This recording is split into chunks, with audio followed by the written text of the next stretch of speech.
Welcome to the DRF Sports Podcast, brought to you by DRF Sports. America's most trusted name in horse racing is now providing sports bettors with exclusive data, analytics, previews, videos, and expert picks on all major sports.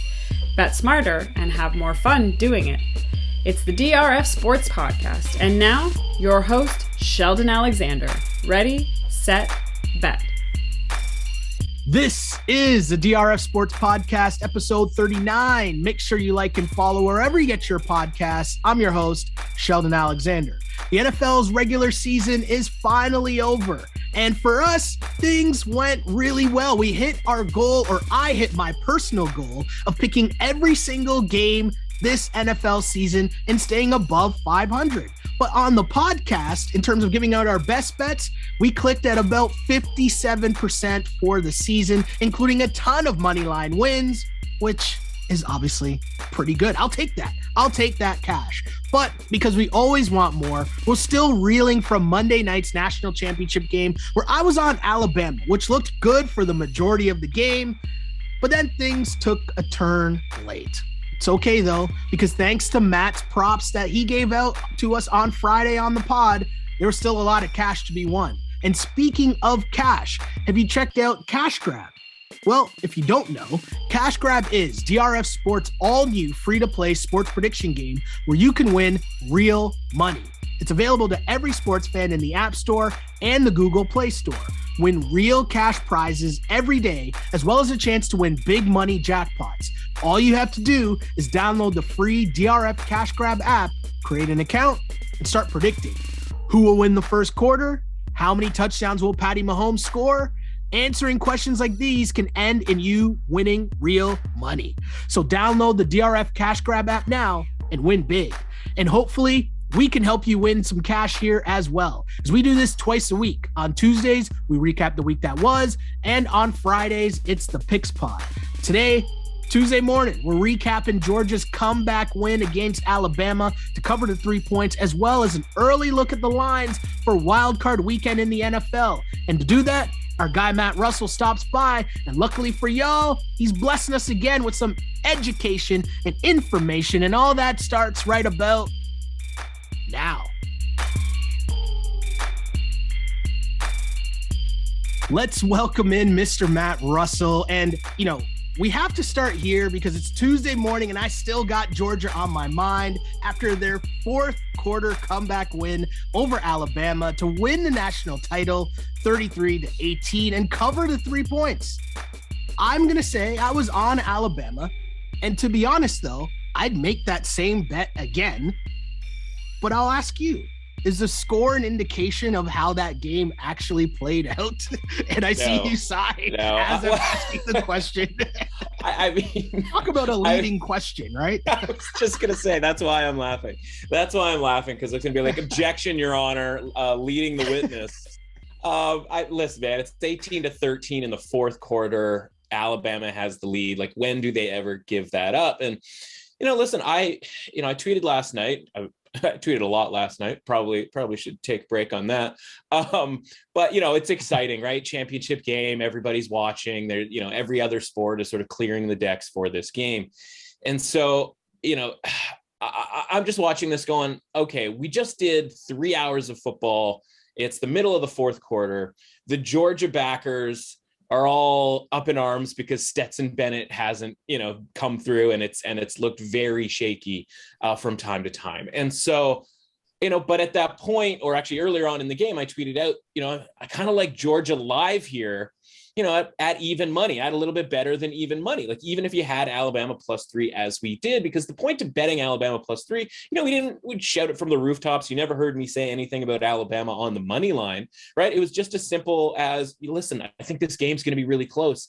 I think this game's going to be really fun. And I'm just going to take the points here because I think overtime is a possibility. I think sort of late game hijinks is a possibility, and general entertainment is a possibility here. But then stuff happens in the game, like Jamison Williams, looks like, kind of a rough knee injury there, potentially, hopefully not for him. But, we talked about the idea of like getting around John Mechie's injury, right? And who we should be looking at for a prop bet, et cetera. We were fortunate, frankly, and we can admit when we're lucky, right? We were fortunate to cash the wide receiver props on Ja'Cory Brooks last night, as he ended up getting 30 yards on that last sort of relatively meaningless drive. But the point is when Williams goes out, you go, okay, like the whole handicap to Alabama keeping this game close and being able to score is that they can do stuff on the outside and that they can beat Georgia deep. And once that was sort of gone, just like that, like a puff of smoke, the handicap has to become different. You and I talk all the time about when things change within the game. We talked about with the Matt Corral game in the Sugar Bowl where he goes out and it's like, we just have to get off of that if we can. Now, sometimes you're not able to get off of that. But in the case yesterday, there was plenty of opportunity to get off of Alabama, get onto Georgia, or at least try to middle it, right? And so I'm sitting there trying to middle this game. I've got Georgia on the money line plus money. I've got Alabama +3. I'm kind of actually, to be honest with you, and these are things that are almost impossible to follow via tweet. So I can't, I kind of don't even really bother as long as the general point is out there. But I'm sitting there adding to my position on Georgia. I'm adding to my position on Alabama +3. I'm sitting there we won money last night. We won all these prop bets, and the touchdown bet on Cameron Latu was outstanding. Like, how fun was that? Are they booing? Are going Latu? I think they're saying Mr. Boo earns. And so, having fun, and we're able to have fun with it looking back on it, right? But like he's running down the sideline and I'm Kramer in the OTB in the Seinfeld episode, like, come on. And then he gets another red zone end zone touchdown chance, right after that, and he misses it or whatever. Yeah. All of that is to say, we won money last night, but I'm sitting there and that game is 19-18, and I have cheered for that Georgia touchdown. Right. I am thrilled that Georgia gets the touchdown to make it 19-18. And because I've got so much, I'm fine with them going for the 2-point conversion and making the two-point conversion. They don't. And I'm even more fine with that because now we are nestled nicely in the middle. And so if I'm sitting there looking back and, we talk about grading our bets and all of that sort of thing, right? Whether you're sitting there at 18-13 or at 19-18, are you okay with having Alabama +3 midway through the fourth quarter? Of course you are. Are you really okay with sitting there at 19-18 with Georgia on the money line and Alabama +3? Yeah, I absolutely am. Now, in this case, this is the one time, I suppose, in human history where the Alabama defense can't be trusted, right? Because Georgia's able to, Alabama obviously punts, to Georgia, and Georgia sort of slowly matriculates it down the field, ending in a touchdown. And then this is the other time in human history where the Heisman Trophy winning quarterback can't drive Alabama down the field for a late touchdown. That, again, even if they go for 2 and they miss it, I'm still loving life there with a Georgia, by 2 victory, right? And so what happens, right? You get the Bryce Young forces one, I suppose, and the interception, and it runs down for the touchdown. And at that moment, with 45 seconds left, wherever it was, now the Georgia people who back Georgia are just all up in it, right? Like this was some fait accompli, follow me, blah, blah, blah, blah.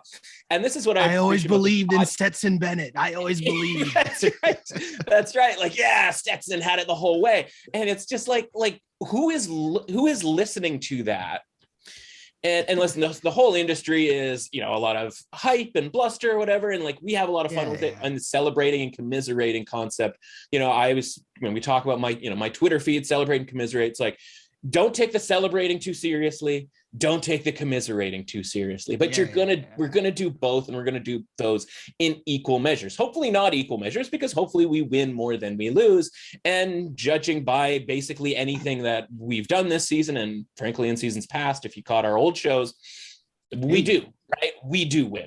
And so we do end up, celebrating more than we're commiserating. But the point is like, as we do that, we're going to admit when we get something lucky, right? And, we're going to complain when we don't necessarily get anything lucky. And you and I used to use a term about the NFL and football betting. And, a lot of cases probably applies to other sports as well. And that's that it's all just musical chairs, right? Like the game happens, the teams go back and forth, and then all of a sudden there's 0 seconds on the clock, and you look up and you go, what was the score?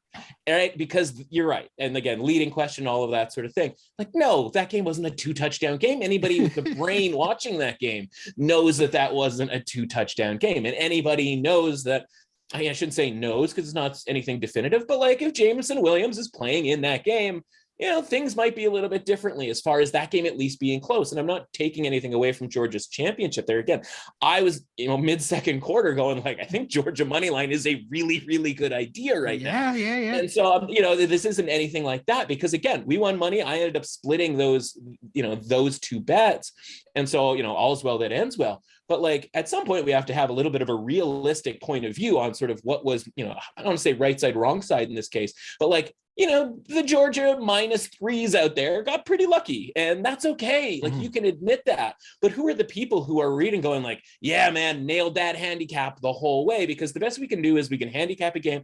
I talked about how the idea that neither team to 25, I thought was a really good bet at +260, +280 eventually as that total went up, as it often does.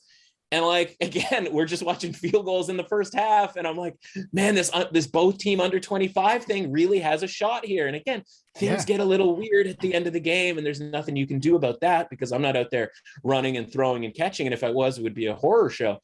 So, I just go, okay, like it felt like I had a pretty good handicap on that. And fortunately, because, we got our hands in a bunch of different pies, if you will, we're able to cash a bunch of other bets, other prop bets, et cetera, 3-1 on those player props. And of course, the +550 on Latu getting the touchdown. We're like, okay, did it as best as we could do it and ended up making a little bit of money. But man, it would have been cool if that game had ended 19-18 Georgia. Oh man, would that have been nice. You mentioned the props, and maybe my favorite prop and it's funny too, because I sent your article actually to a couple buddies before the game. And it was funny because my favorite one was the Stetson Bennett under rushing yards, because once you broke down the whole sack thing and how different that is in college than it is in the NFL, I was like, whoa, wait a second. So now I'm watching the game under a completely different lens. Just every time my guy's like in the pocket, just doing nothing and getting sacked. It's like, all right, my guy's not even close here to whatever this number is. It's such I was just gonna say, it's such a bizarre sort of stat thing, right? Where if you don't know, right, you're sitting there going 17.5, like that's so easy for a quarterback who has mobile skills. And in front of him, the first 2 plays of the game, right, he gets sacked for like -14 yards, and then he goes and he does the scramble where he's like dribbling the ball Russell Westbrook style down the field, and he ends up getting 14 yards. And like if that's the NFL, he's +14 on the rushing yards, and you're hanging on for dear life the rest of the game. In college, it's 0. He is right back to 0. And, obviously there's going to be some sacks to come, et cetera, right? So it's just a completely weird market, but that's the type of thing that if you're just showing up for college football and you're skimming through the props, you could get jammed up by that sort of thing. Right. And that's why we're here to sort of let people know if they don't know that that's the case. And like, you know what, I'm going to be honest here, and I'm going to, stop me if I go a little too far off course here, but never. This conversation is one of the reasons why I enjoy doing this podcast on this platform the way that we do it, because to me, it's about the long game, right? Yeah. The long game is you're going to make a bunch of bets over the course of an NFL season, over multiple NFL seasons, over multiple different sports. And what I want to do here is kind of, have a platform where we're trying to like help people make money over the long term. So when you say, hey, you make a bet on Alabama and you lose the bet +3, it's like, okay, cool. But there has to be room to look at a bet and say, no, I'd make that bet again. Or watch the game and be like, oh no, I see what happened in said game. It's got to be more than just what was the result, because it's sports, right? Yeah. Like it's sports. And so if we're just playing the results on every single thing, well, you might as well just flip a coin. Right? Yeah. And think of the counter argument though, too, right? Like if the idea of, well, I bet on Georgia because I thought they would wear down Alabama. First and foremost, like, is that something that Alabama is necessarily known for, getting worn down in the second half? Yeah. No. 2, like, we'd like to get to a point here, and we sort of talk about the idea of teaching someone to fish versus just handing them a fish.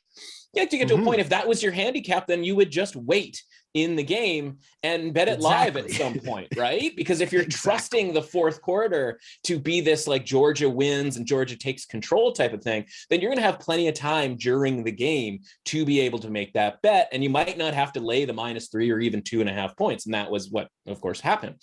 The other thing is, listen, if the Alabama player doesn't jump offside, do you think Stetson Bennett is taking that shot to the end zone? Now, again, I loved that specific touchdown. I loved, right? Because that made it 19-18, which was my ideal finishing score. And so I jumped up. I was like, oh my God, like what a play, incredible catch, et cetera, et cetera.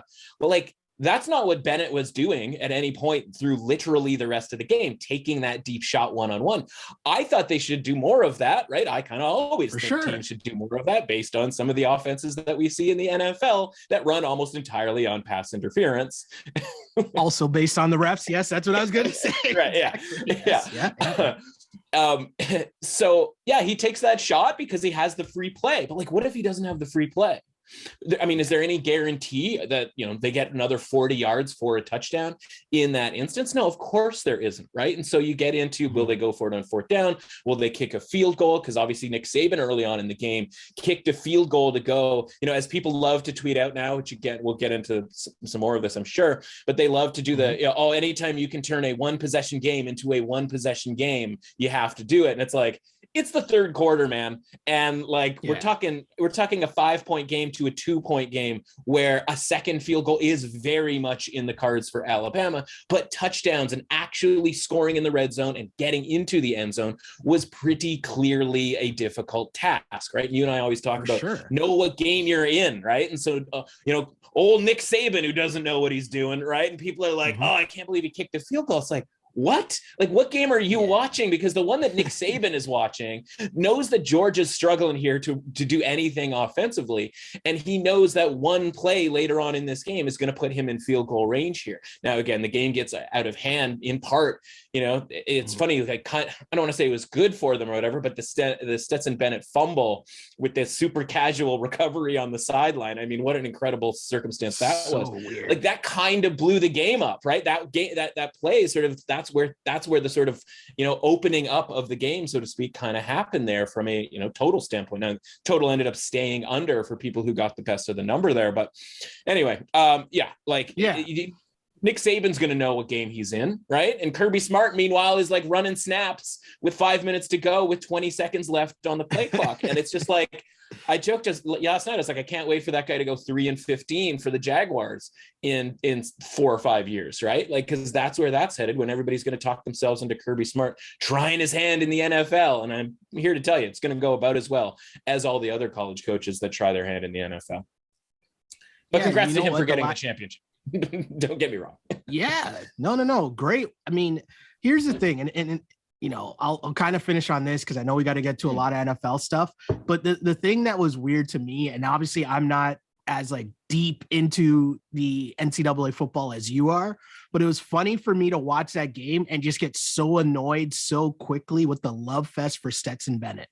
Because I was just like, what? Why are they talking about this guy so much? Like, Georgia clearly has so many other beasts on their team. Yeah. And Stetson Bennett is basically stopping them from winning this game, pardon me, right? Like, he was the reason that they weren't able to win the game. And you could tell that they didn't trust him because they weren't allowing him to even throw the ball deep. And when they did, he was just like, he looked like he was flailing all over. Like, it was just terrible. And then the game ends and they interview him. And multiple times he drops the same line. Well, I just knew I wasn't going to be the reason we lost this game. It's like, hold on, bro. You were going to be the reason that your team lost the game. It wasn't for the rest of your team, which maybe you want to be thanking a little bit more than you were. But like, that's right. But like, I almost don't blame the kid because he sees his own press clippings, right? He sees all the headlines. He's going to watch back the game and see Herb Street and Fowler just talking about him so much throughout the game. And it's like, wait a second, what's going on here? Right? That's the thing that kind of annoyed me about the game. But beyond that, you know what, though? I know that has nothing to do with gambling and, No, I'm listening. I mean, that's, as you know, that's not necessarily what we do, but it kind of does, right? Like at the same time, right? That was the handicap going into the game, right? Like we don't trust Kirby Smart and I don't trust Stetson Bennett. And for 3 quarters and then late in the game when Kirby Smart, is not running the clock at any point, he's running, a quasi hurry up here. It's like, also hold on that last interception, on that last pick 6, Kirby Smart is running beside him yelling, go down, go down, go down. You see that replay? And it's go down. There's he has 5 blockers ahead of him and a clear path to the end zone. Why are you yelling to go down? Yeah, it's funny the instinct we have, right? Because he's technically right in that he should in theory go down. Though I'm not sure, honestly, I'm not sure based on the timeouts that's even correct, right? Because that only makes sense if they had no timeouts. But I know that Alabama had at least 1 timeout, if not their full complement. But it's really more just he's in no danger of fumbling, right? Like there's no one near him. It's not like he's weaving through traffic where you see some of these interceptions that go up the middle and it's like somebody can hit him from behind and then anyway. So I was gonna go off on a mega tangent there. Don't worry. It's all right. We're fired up. Yeah. But I mean, just to finish off on the Stetson Bennett thing, we'll talk here. We're definitely going to talk about a certain other hot button topic of this past weekend. But, it is funny, right? The sort of revisionist history that happens after a game from an athlete or a coach, right? And it's the idea of, like you said, I was never going to let us be the last. And he knows, right? He knows that he is literally the worst player on the team. And that's not even that much of a slight to him because literally everybody around him will be in the NFL in some form or fashion, right? Every single one of those players is going to be at the very least in a training camp within the next 2 to 3 years, except for Stetson Bennett, right? And again, maybe he does on sort of brand name, whatever, right? Like AJ McCarron. He'll be in Saskatchewan Rough Riders training camp. Not a knock. Not a knock. If he's got big enough hands, right, to handle the larger CFL football, maybe that's absolutely where he's going to end up being. But I mean, the point is, right, he looks around and he goes oh my God, they just kind of got stuck with me here.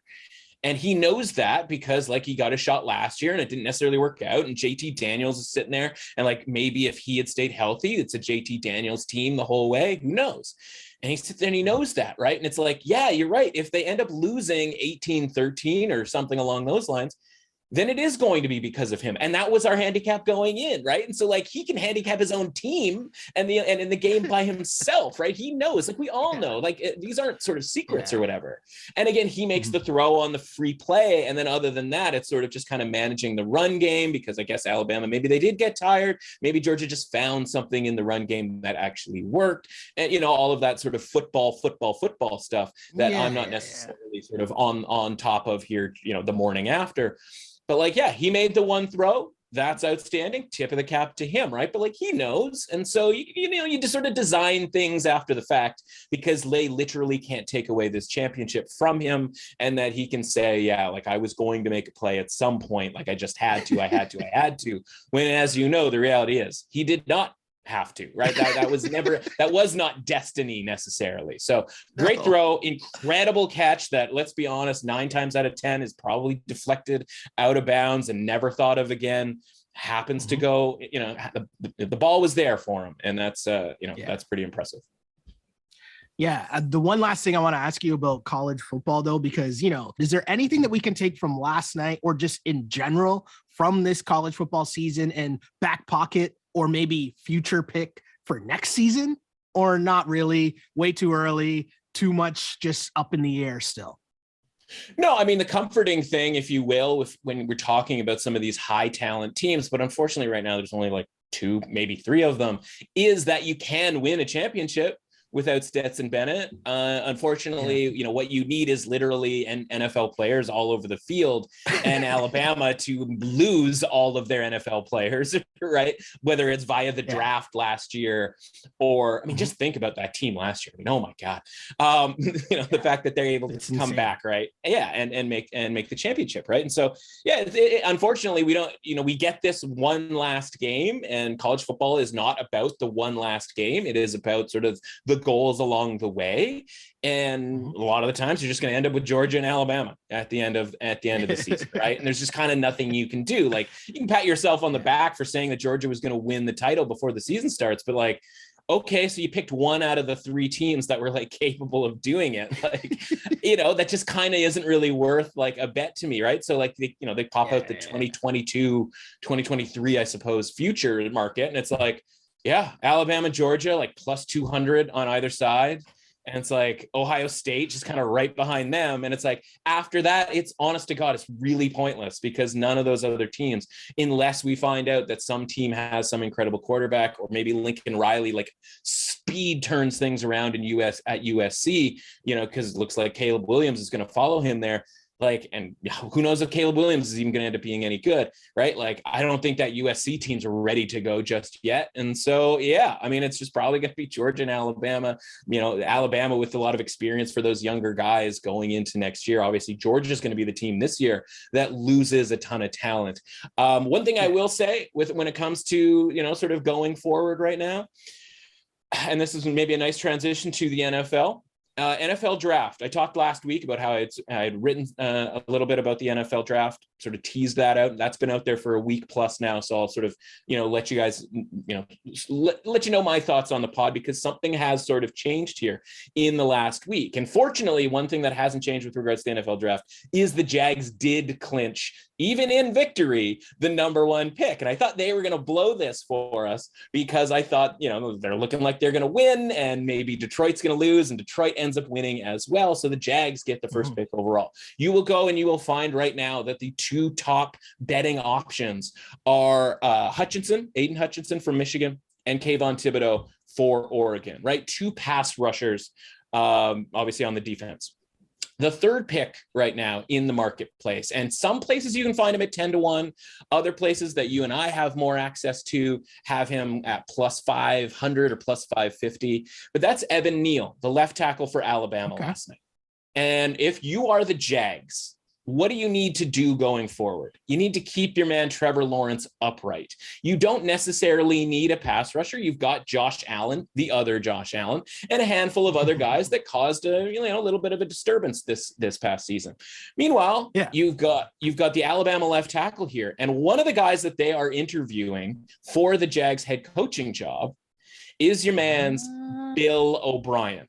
Okay, well, what do we know about Bill O'Brien? One, he just lived through the Texans just getting Deshaun Watson killed on a regular basis. He went out of his way to trade first-round picks for Laramie Tunsil to keep Deshaun Watson upright. So we already know that he understands the concept of paying capital for protection there for a quarterback.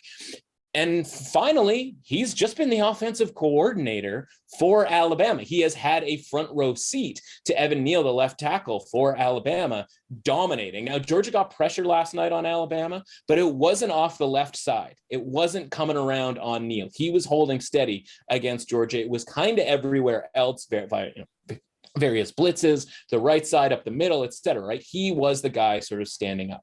So I think there's some value right now before everybody sort of clues in, before maybe Bill O'Brien gets the head coaching job. And again, by the way, there's no guarantee that Bill O'Brien gets this head coaching job by any stretch of the imagination.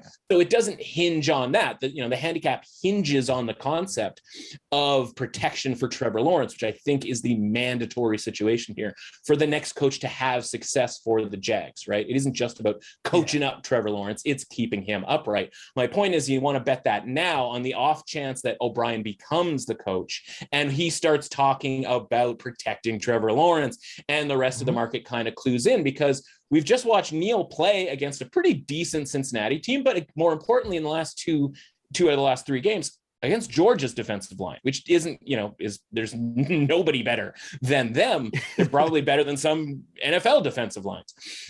Meanwhile, like the last we saw of Hutchinson, not very effective against Georgia. And the last we saw of Kayvon Thibodeau, we saw Utah beating the brakes off of Oregon because Thibodeau wasn't able to get into the backfield in that first game, certainly against Utah. And so, those are some really kind of, high-end games that those two players didn't necessarily excel at. Whereas for Alabama here, Neil has. And so I think that's an interesting bet here before we find out who the coach is and decision maker. Because, if it's Bill O'Brien, he's going to have some power within that organization to make decisions. I love it, my dude. And that's the stuff that I love about this podcast and this platform. That's like that, thinking stuff through like that, looking ahead to how we can make some money. And it's a great segue because as we switch over to the NFL, right? The regular season is over. If you follow us here on the pod, if you follow me specifically on social media, you know that I'm the idiot that puts myself in the unenviable task of making a pick for every single NFL game this season, which is not smart because obviously it's very hard to do. But I do so with the simple goal stated openly, which is trying to finish above 500. And we did so barely, but hey, this is what we do here. But the advertisement was always come to the pod for the best bets, right? Yeah. Best bets did pretty good on the pod, right? I'll let you get to that because you're here helping us out with the best bets every single week, right? So I'll let you get to that. But one thing I want to say here, right? Because I didn't even mention the money line wins, which, hey, again, I'll leave that to the people. If you know, as the kids say, right? Right. I just want to say first off that it's a dub.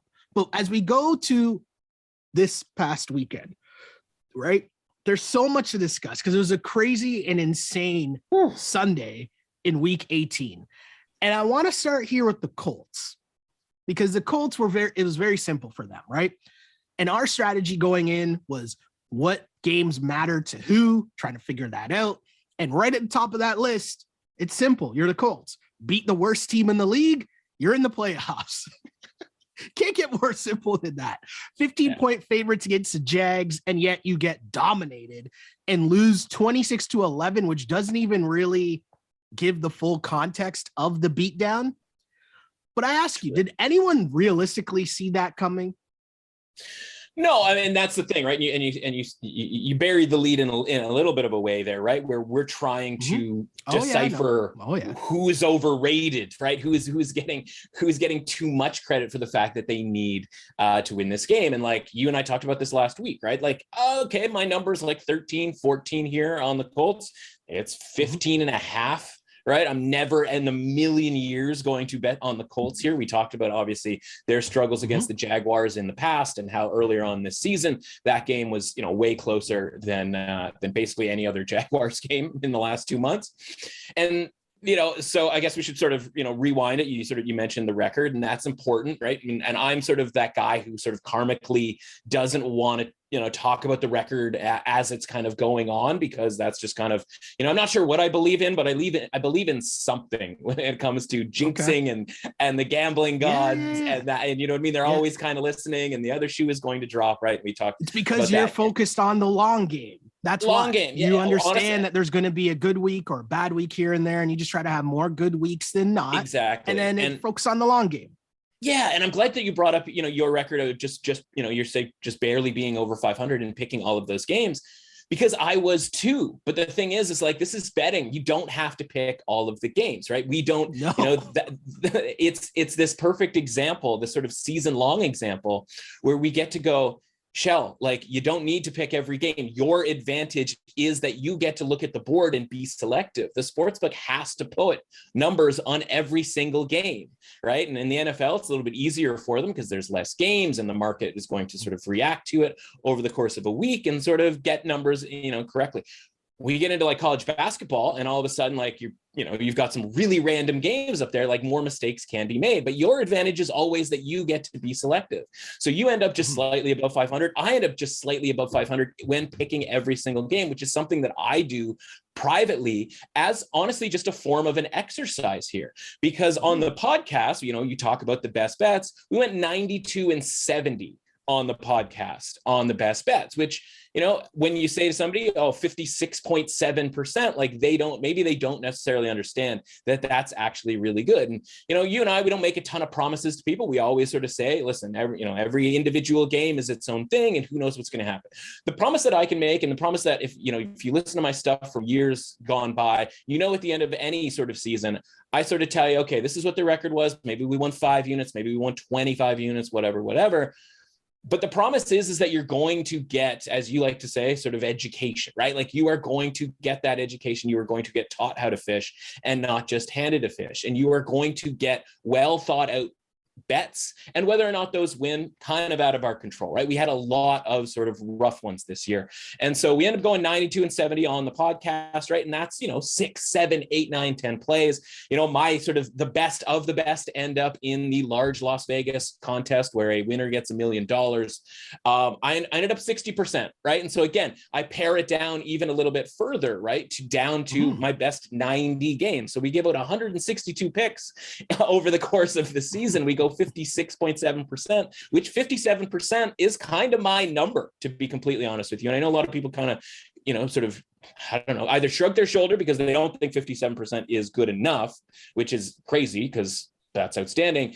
And two, either people just don't believe that. But whether it's the prop bets that I write about every week or whether about the NFL stuff, the college football season, we went 57%, I'm probably never going to go 60, 62, 63% because like there's just not that element of luck out there. But it's going to be very few far between that we end up in the 50% sort of losing money on the season type angle, right? Because we put ourselves in the best position possible to win. And that's 20 years of experience in doing that. And so, but you can see how when you pare it down, right? When you go from every single game, about 50% to, 162 of the games, which is, a little more than half of the games, just still pretty good from a volume standpoint. That's 56.7%. And then when you pare it down to your best 90, then now we're at 60%. And so I think that's a nice sort of case study for just being a little bit more selective, which is fundamentally the point of this whole thing.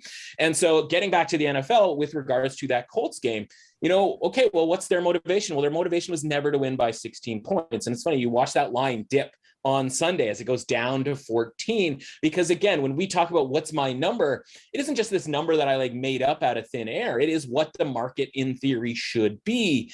And with that being the case, like a lot of the times the number by the time it closes on Sunday is going to end up gravitating towards that number. So it ends up gravitating and lands on 14 by the time that game gets kicked off. And I don't want anything to do with the Colts before, after, ever, until they get down 7, 10 points in the first half. And you go, I know what the motivations are for the Colts, but I am supposed to know what the motivations are for the Jaguars, because I think back to last year. Now, again, a little bit of a different story. Maybe if they're, looking for an offensive tackle, for example, maybe they think they can finish second last or third last and get the second or third pick and still get that player, because, if Detroit gets the number 1 pick, they probably are going to pick homegrown guy, Aiden Hutchinson, right? And so maybe the first pick overall doesn't matter that much this year to the Jags, because it isn't just as simple as Trevor Lawrence there, right? The carrot on the stick right there for them to get, because last year they absolutely tanked that last game, or second last game against the Bears. So I remember that game and I go, okay, they're going to just absolutely vanilla it in the second half. But I mean, Carson Wentz, right? Like Carson Wentz is going to step in and sort of throw everything, into absolute chaos. And so, one last time, I think I shouldn't even say bought into Carson Wentz, because I didn't think it was going to be Carson Wentz doing it, right? It's Jonathan Taylor, literally everybody else on the Colts, right? I thought it was going to be the Georgia Bulldogs essentially out there for the Colts, and that they would end up winning because maybe the Jags just didn't score at any point the rest of the way. And so we bet the Colts live, and that obviously goes awry because it's turnover. Carson Wentz's Mona Lisa out there. We ended up winning the other 2 bets, but as you know, we sort of focus on the negative sometimes, probably a little bit too much, but we end up getting a win with the Lions, betting that live. That was a nice sort of play there.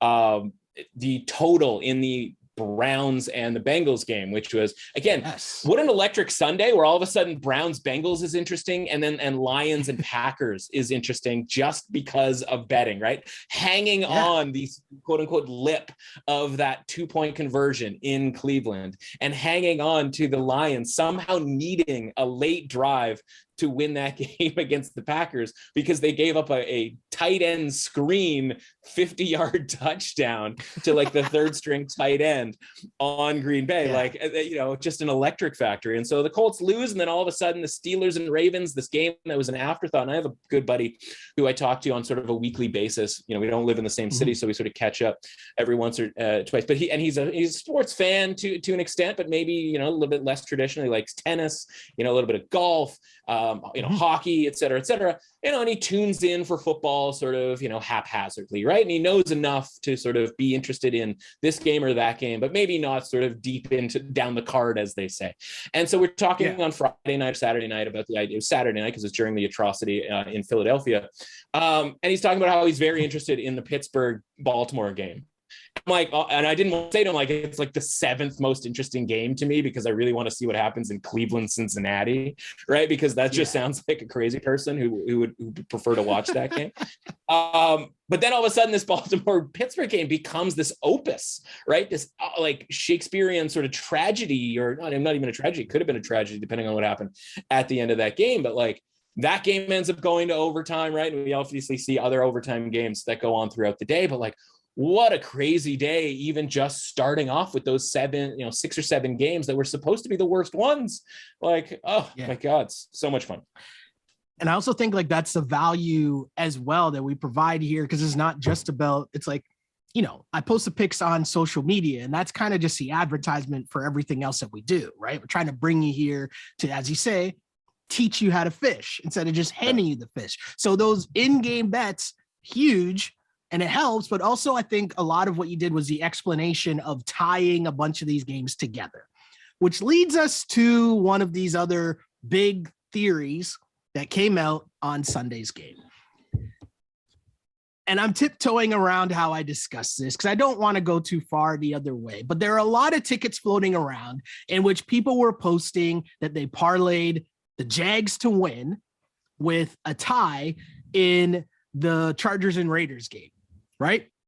A lot of people posting, they put like $5 on it. Cool. And that was their ticket. Hopefully that this goes, right? It's a lottery ticket, essentially, was what I gathered from a lot of these people.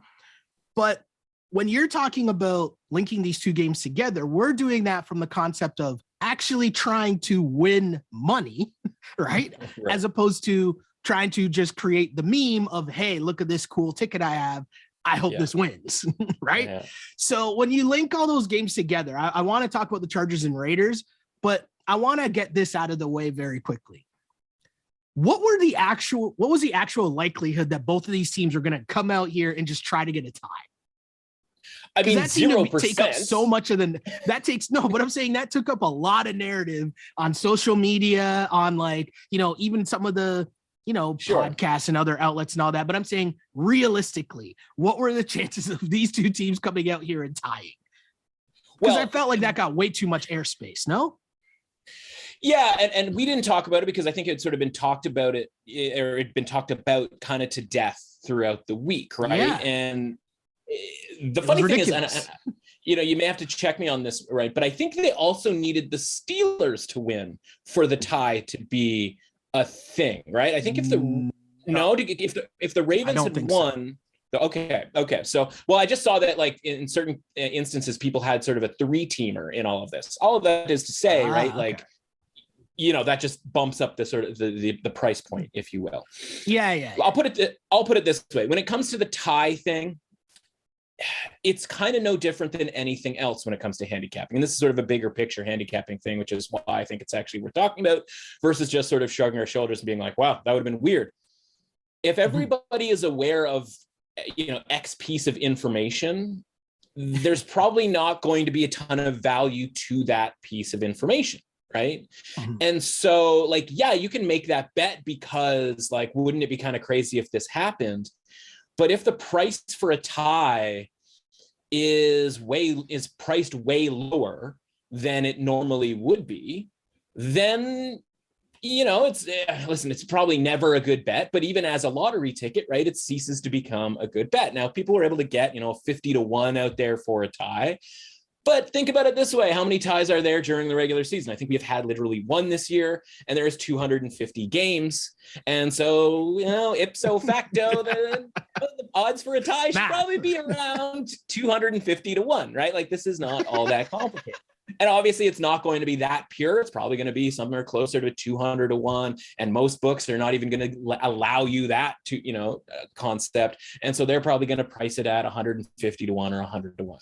And so if part of your sort of deal here is that like you bet it at 50 to 1, that's even a bad bet for as unlikely as it's going to be. That's still just a bad bet mathematically, right? And so that's why you and I weren't talking about it beforehand, because we're just like, yeah, I don't love that number. And by the way, like I also didn't really love the number on Pittsburgh, on the money line, right? Like, yeah, early on in the week, like if you had hopped on it on Monday, and this is, again, microcosm for betting in general. If you hop on it on Monday where, the Steelers are, +6 and on the money line, obviously something equating that like a +250, something along those lines. And you're parlaying that before some book realizes that there's actually a little bit more of a chance of the Raiders and Chargers tying, and they still have their general prop up there at its normal price, then yeah, absolutely hit it, because that way you only have to put a couple of bucks on it for this thing to end up being worth, $400 or $500, or even $400 or $500 to 1, sort of depending on what number that you end up getting. But once you roll around to, oh man, Pittsburgh won, the Jags won as well, and the Colts lost, and now you're coming in on that tie. Like, again, like you're too late. You're too late to the party in the same way that you might be too late on a bet that used to be +7 and is now +5.5. Like, these principles are all kind of the same. Now, what ends up happening in the game, obviously, is a completely different situation. But think about all the plays individually that you needed Justin Herbert to make to keep the Chargers alive and get that game to overtime from, like not even 50-50 type plays that sort of accumulate, right? It's almost like its own personal parlay in that game where you're like, okay, well, I need to parlay Herbert 4th and 21 with Herbert 4th and 10 with Herbert 4th and 8 with Herbert 4th and 10 again with 2-point conversion with, stopping the Raiders to get the ball back. And then that's even before we even get to overtime. So, right, like you think just even the astronomical element of those odds. And again, right, the worlds and the planets collide, and everybody sort of, calls it rigged on Twitter and all of that sort of thing. And it ends up getting into this space where it could be a tie by the end of it. And you just gotta go like, oh my God, this is actually kind of going to happen. Kind of should have, could have, would have happened. And that would have been wild. And honestly, like, more power to everybody who ended up having that ticket. Even in a loss, I kind of wish I had a ticket, because I pride myself on suffering bad beats a lot of the time, because, suffer a lot of bad beats, you have to be on the right side of something a fair amount of time. And so, again, no matter the price, those people probably deserve to win those tickets. It's just like anything else, right? Like, sometimes it's a good bet, sometimes it's a bad bet, and the same outcome can result in both of those things, or vice versa, right? Like, it doesn't have to be that. Yeah. And so my thing here, though, is looking at that, I look at it and I think, okay, cool. Even if you got the Jags right, and even if you had the boosted up one with the Steelers as well, don't you have to cash out that bet before the Chargers Raiders game? Like, I understand the theory that, oh, I just threw $5 on it. Cool. Or is it just as simple as, and again, I'm saying this because I understand the difference between people who are looking at it as a lottery ticket, right? And then people who are actually in it trying to make money. And I like to make money. So in my mind, I'm like, well, of course, don't I cash that bet out? Because the actual likelihood of a tie happening in a football game, especially once a game starts and I see that they're not just kneeling, which was this crazy concept that people gave way too much energy to, right? Like, don't I have to cash out at this point, get my winnings there, cash out, get a nice amount on whatever my initial bet was. And then if I think the tie is going to happen, I can still bet a tie at 60 to 1 or whatever they were giving it at. Well, that's the thing, right? Like, it depends on what the number was and like what you're getting offered on the cash out. Because if you're cashing out just before the game starts, like, you should have just bet the Jags money line and like, that's it. Because when we make a bet like that, it's like, you want to have an idea of what you want to do with this bet, because you can put $100 on the Jags money line and then just like see what happens there and then take your money and go.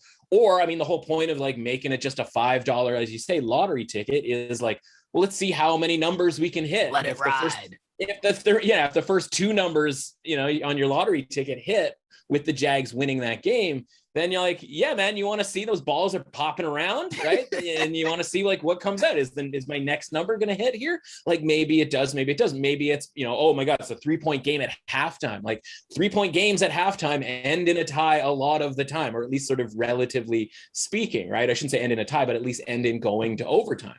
Now, if that game goes to overtime, right? But like, what do you, but think about it this way, right? And you go, oh, okay, well then I definitely would have cashed it out if the game goes to overtime. So like, would you? Because the thing is, and we can talk about it, and maybe this is sort of the point to talk about it, but not going for the 2-point conversion to win at the end for the Chargers. The reason that's not a good idea. Yeah, the reason that's not a good idea is because of the element of a tie and this weird situation that a tie benefits you, right? Because normally we talk about a 2-point conversion in sort of the sort of blind terms as, well, it's a 50-50 type of play, which, by and large it is. I'd make the case a little bit higher for the Chargers, but again, it's the Chargers, who knows, versus overtime. Right? Being this other coin flip, in some cases, literally a coin flip, but in general, overtime is basically a 50-50 proposition. I would also make the case maybe a little bit higher for the Chargers as the favorite in the game, right? And so if we started assigning 2-point conversion or overtime at about a 52% chance, 53, whatever, something in the low 50s, it's the same, right? It's the same, either way. And so why not, as the better team, play out football instead of just the one play? But where the value comes in going to overtime is whatever percentage at that point, once the game goes to overtime, whatever the percentage chance is of the game ending in a tie, has to go in your win probability column, right? Because otherwise, if you just go to overtime and it was like, say there was, never ending NHL playoff style overtime, it would just be, again, we decided that it's 55% that the Chargers would win with if that game went to overtime. It would just always be 55-45, right? They either win or they lose. But whether it's 1%, 5%, 10%, whatever, you want to sort of use there, that overlaps for both teams, right? This isn't, 65-35, 65 Chargers, 35 Raiders. It actually ends up being 60. Yeah, there's a third piece. There's a Venn diagram, right? There's 65% Chargers and 45% Raiders, or 55% Raiders, right? Because there is that chunk in the middle where if they tie, both teams win. Wouldn't be the case in the first game of the season, wouldn't be the case in the 10th game of the season, but is absolutely the case in week 17. And so you have to just add that up and just go, okay, you know what? There's a 52% or whatever chance that we get this 2-point conversion and we make the playoffs, but there is like a 65% chance that we win or tie and make the playoffs if we go to overtime. So absolutely the right move, getting us into overtime, and whoever had that ticket, is just clinging to life. And at that point you're going, man, like, why would I give up all this value that I have in this lottery ticket, right? This low investment, $5, whatever type bet. Why would I give up all that value when now we can see the finish line? All the hard part, the 4th and 20s and the 4th and 10s have already happened. And now we can just sort of see what plays out here in this last 10 minutes. And boy, did stuff play out in that last 10 minutes. Yeah, things are crazy. And again, like the things that we discuss on this pod, I know enough, or I think I try to convey enough that I'm not saying right or wrong. We just try to bring up the different ways of going at it, right? And there's a lot of times where we disagree on this pod, which is kind of the purpose sometimes, where I'm going to come on and say something and be like, well, actually, A, B, C, D, E, you know what I mean? So I look at that game and I still stand by it. I'm like, I would have cashed out. I would have cashed out that $5 bet, taken my 100 and whatever dollars and been like, cool. I'm going to reinvest whatever on that. Cool. But let's talk about the actual game and how that part played out, because, the other narrative was, Staley, who you've been a supporter of. You've taught me the ways of Staley and understanding it. And I think I have a greater appreciation for him now, just because understanding that whichever way, whatever you think of the decisions, and understand that it's coming from a place that's thought out, right? It's not just like random. He's not just like slinging from the hip, but like he's going out there and trying to make positive decisions, right? Like there's a theory behind it. There's a basis behind it. And one thing that I found interesting about that game was I liked betting on him the whole season because at least I know he's going to go down shooting. Do you know what I mean? He's going to go down emptying the clip. Yeah. But when you look at what came out at the end of this game, where people are talking about the timeout and people are posting pictures of the screen that's not even the full screen, so you're missing another player on the field and questioning why he called the timeout and all that. Yeah.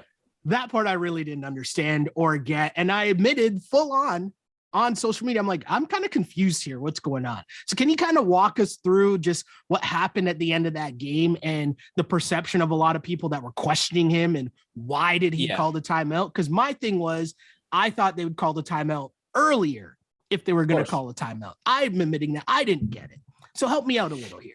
Okay. Well, I mean, let's start with sort of the basics here with regards to like the hot button topic that is Brandon Staley, right? And people don't like change and people are afraid of people who do something differently. And that's why these 75-year-old owners in the NFL keep hiring these guys who do stuff on gut feel. And yesterday was Black Monday and we had a bunch of coaches getting fired and we've already had a few before that, right? And it's like, would you rather Joe Judge? Would you rather Urban Meyer? Would you rather Mike Zimmer? Like, we can't have it both ways. Nagy.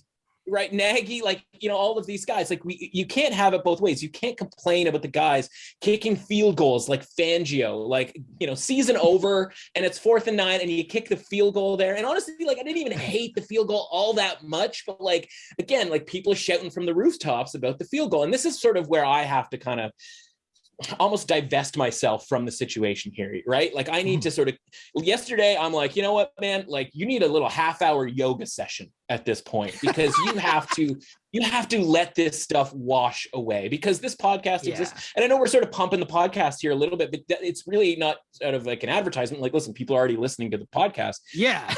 Or like we're not doing it for that purposes. We're doing it because it's an end of the year podcast, right? We literally, this is the end of college football and the NFL regular season. Like it's a lot of recap-y type stuff.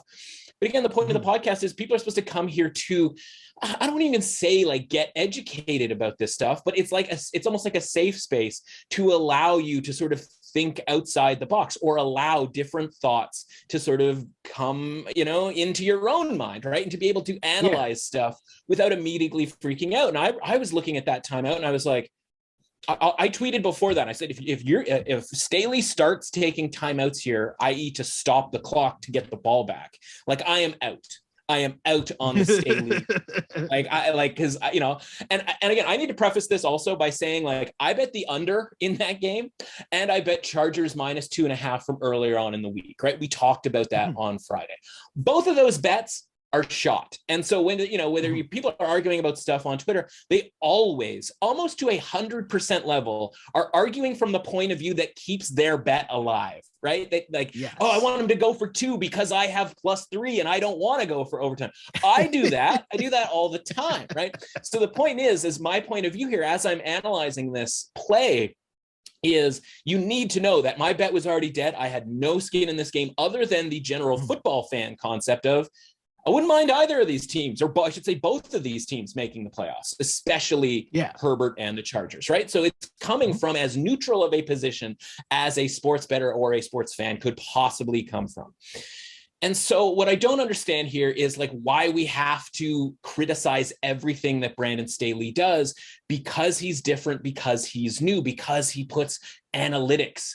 And it's like that became a bad word and we have, beaten that to death all season long, right? But it's like, okay, like beat him up for the play call. And by the way, Brandon Staley doesn't call the plays for the Chargers, right? Yeah. Joe Lombardi does, right? The former Saints offensive coordinator who was, again, under Sean Payton, who, by the way, Sean Payton called the plays for the Saints, right? So if there's anybody who's got to go, it's the guy running Austin Eckler twice in a row, right into the middle of the line when you have Justin Herbert. And it was right after they quoted Staley talking about how Justin Herbert changes the math. And anybody watching that game should be like, yeah, man, Justin Herbert changes the math in the same way Patrick Mahomes changes the math and Tom Brady changes the math. And you'll recall years and years and years ago, right? Bill Belichick going for a similar 4th down against the Colts years ago, right? And unfortunately, Staley right now, and think about it if you were Staley, right? Like you get this job and you're the first year head coach. And it's not like you get to like assemble your players. This isn't the Avengers. This isn't the Channel 5 news team on Anchorman, right? You don't just get to pick your team and go out on the field. You get sort of stuck, if you will, with the players on the roster. You make some small changes here or there, but you still have Joey Bosa jumping off sides and no pressure from the other side of the line, and some bad secondary play where the guys are super handsy. And I don't think they are taught to pass interfere or to hold or whatever, right? But you can assess your team and you go, you know what? Justin Herbert changes the math, but you know what else changes the math? Our god-awful defense, right? And the fact that we can't stop anybody on the run via the run, and that we give away a ton of free first downs defensively. And if you know that, you have to mask that as best you possibly can in your first season as a head coach, right? And you see all these other guys in the first season, they're barely trying to swim, right? They're barely trying to keep their head above water, whereas Staley knows his team and he knows the games that he's in. And so I would never punt, especially in this league, like this league where you watch these referees throw flags so happily. They are so excited to get on camera. They're so, and maybe it's because all they hear from the players is like just getting cursed out all game, and they just love throwing that flag, because as much as we go, like there was a lot of flags in that game, there's 15 flags. There's 7 or 8 referees, or officials, I should say, on the field. And so maybe each guy gets to throw their flag twice, right? And it cumulatively, it seems like there's a lot of flags. But like for Steve, who's the down judge, like he only gets to fire off a couple of them, and he's pumped up to do it because maybe it helps his grade. I don't know how the officials are graded in all of this. But the point is that in 2021, 2022 now, if you're Staley and you're like, my defense sucks, it's 2022. Every wide receiver in the league is breaking records, right? You're getting rookie records getting broken. It isn't just necessarily because of the 17-game season, right? TJ Watt's breaking a record. And TJ Watt's one of my favorite players to watch. I know I'm sort of diatribing here a little bit, but like he's got the sack record because teams throw the ball a lot more than they used to, right? Like everything that has anything to do with passing, like Tom Brady almost set the like universe passing yards record, like quietly yesterday, right? And it's like, yeah, because that's what 2022 is. So like this idea that you would ever voluntarily give the ball to the other team, knowing that a 50-yard penalty is very much in play, especially when you know that your team loves giving up 50-yard pass interference penalties, or, just general drive extending 5-yard penalties, et cetera, et cetera. Like, why would you ever punt? So of course you're going to go for it at any sort of reasonable opportunity where you are a favorite in that situation. And at 4th and 1 with Justin Herbert on your team, or frankly, almost anybody on your team, you are the favorite to convert in that situation, right? And so, yeah, I don't blame him for that. But then when you go, okay, Joe, give me the play, and he just runs Eckler into the line, like that's Anthony Lynn BS, right? That's the stuff that they would do last year when they would go for it, right? And so you just go, okay, don't hate the decision. I can hate the play call, but the play call doesn't have much to do with Brandon Staley. Now, of course, everybody on that organization has to answer to Staley, and I imagine there's some hard conversations happening about that play call the next day. But the point is anytime anything goes wrong, because we don't like how this guy is doing things, which is crazy because he's doing it the way we want to do it. We just lived through Anthony Lynn being as conservative and disorganized as possible. And all we sat and we watched that team, you and I last year talking on Mondays, just going, man, if they just had a coach who knew how to optimally manage a game. And they got that guy. And like, I'm sorry that the 4th downs, 4 of them or whatever it was against the Chiefs, didn't work. And I'm sorry that a 4th down, that by the way, if we're going to do the whole judge thing by results, the Raiders kicked a field goal. You telling me if the Chargers had punted that ball away, that a field goal wasn't going to be a reasonable result from the Raiders in that game? Of course, it's a possibility, right? And so, like, if you're going to judge it by result, we got to do it on both sides here, right? There wasn't going to be some guarantee that this awful Chargers defense was going to stop the Raiders and force a punt on that side, right? 3 points was probably the expected value of any drive that the Raiders had, right? Anywhere on the field, if they start with the football, you can probably expect 3 points. Maybe it's going to be 0, but maybe it's going to be 7. So all that is to say, we are looking for reasons to bash Brandon Staley. And this one is so unbelievably stupid and so unbelievably crazy that, like, I had to stop myself as well on Sunday and sort of ask out, like, I have to be missing something. I have to be missing something with what people are outraged about. And like, again, I'm doing yoga yesterday because I have to cleanse myself of this situation. And maybe this is the final cleanse. Probably not. You know, we're going to probably talk about this at some point in the future. From an absolute structure standpoint, I think we have finally gotten here a couple of days later where like at least the people with a brain have figured out that the timeout had absolutely nothing to do with anything. You are allowed to take timeouts for reasons other than stopping the clock. Right? You are allowed to, I know, like, you know, got to save your timeouts for this clock situation, that clock situation. You're allowed to take strategy-based timeouts. That is a thing that's allowed. And if they were trying, and think about it this way, we want, you know, we do a little detective work here. You want to do, you know, we got to find out the motive, right? We know the weapon. The weapon is a timeout. What's the motive? What's Brandon Staley's motive for calling a timeout with 5 seconds left on the play clock? Because if his motive is to save time to get the ball back, because he's reneged on this imaginary tie deal, right? Like the stupidity of people going like, oh, like that timeout showed Bisaccia that like they weren't here for a tie.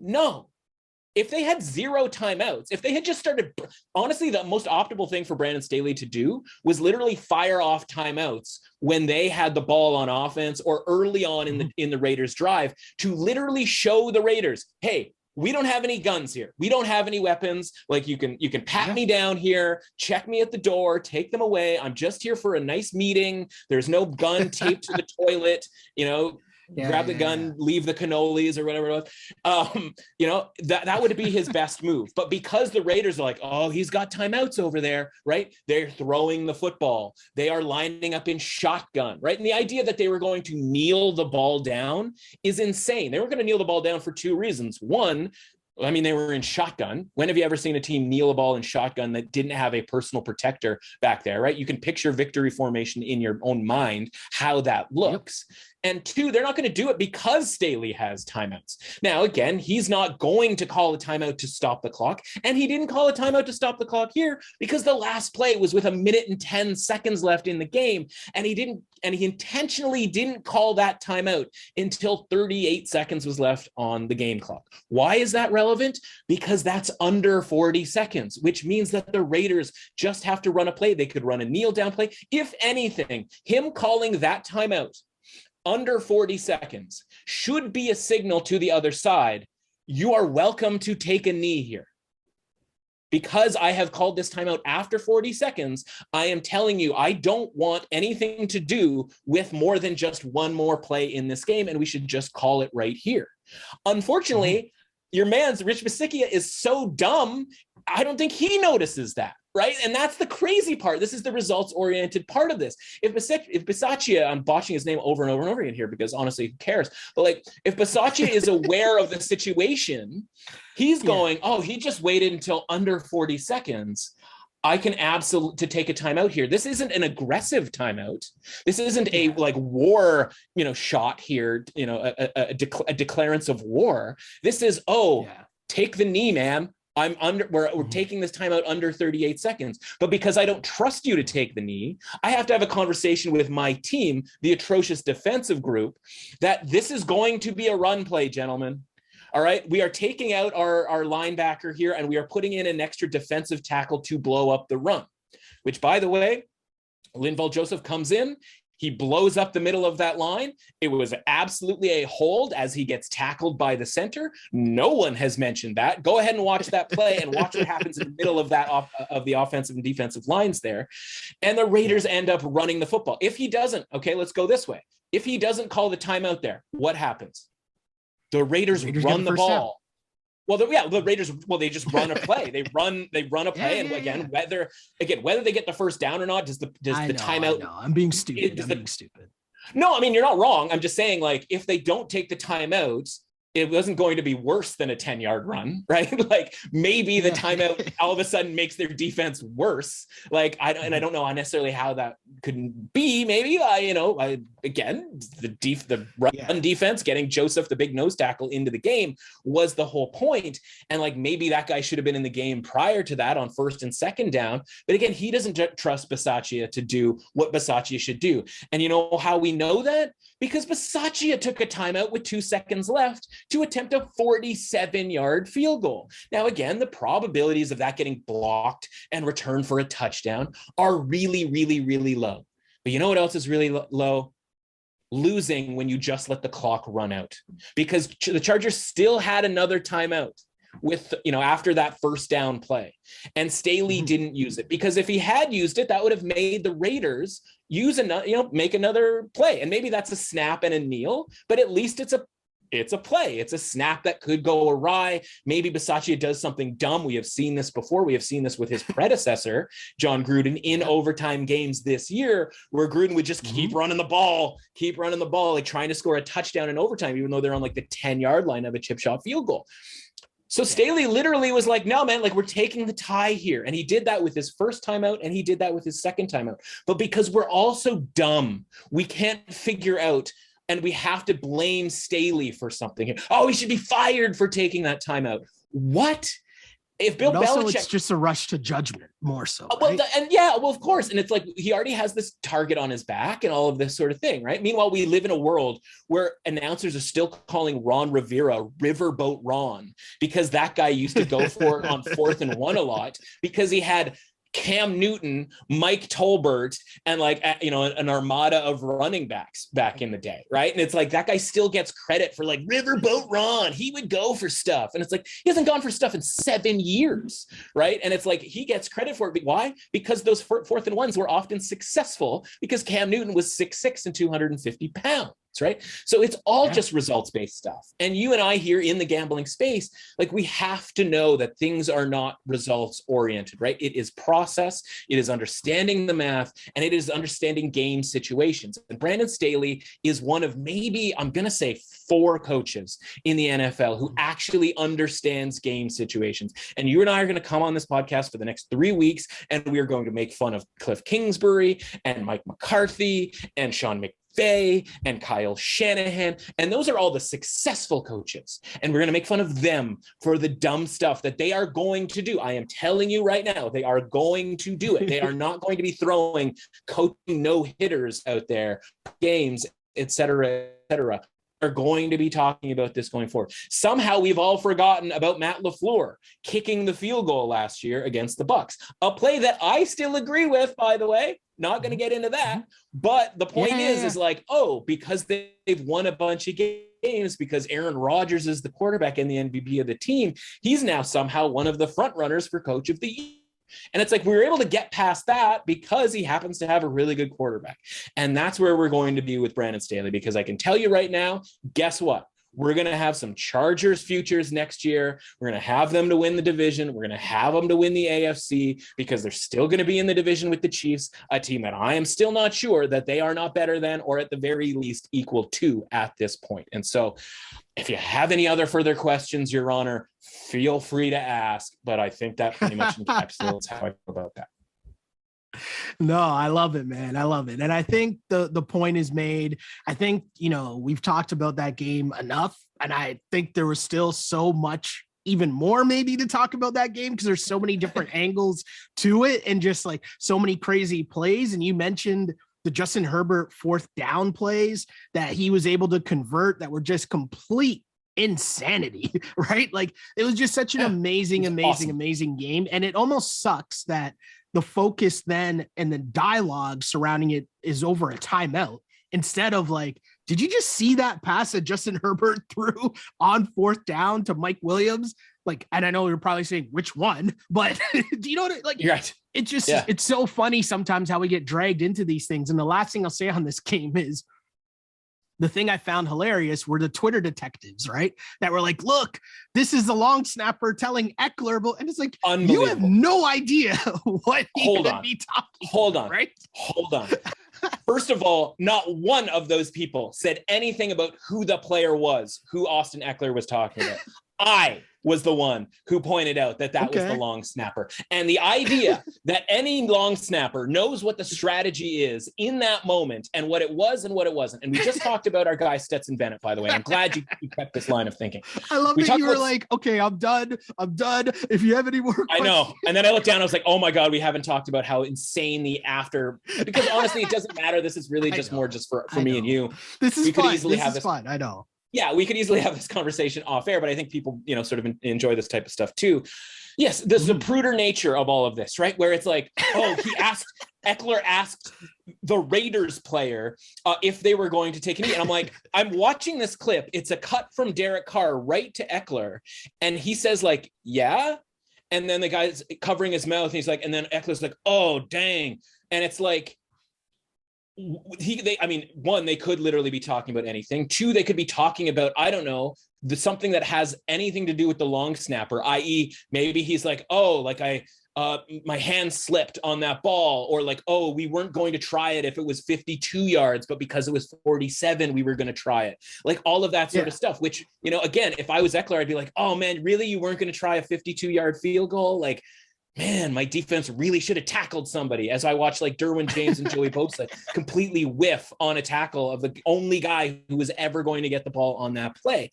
And people are breaking it down like he's like, first of all, you cannot see the long snapper's mouth move. Two, it's the long snapper. He is literally over there just snapping balls to the punter in preparation for this. He's not in the huddle. He doesn't have the radio helmet where they're like discussing stuff.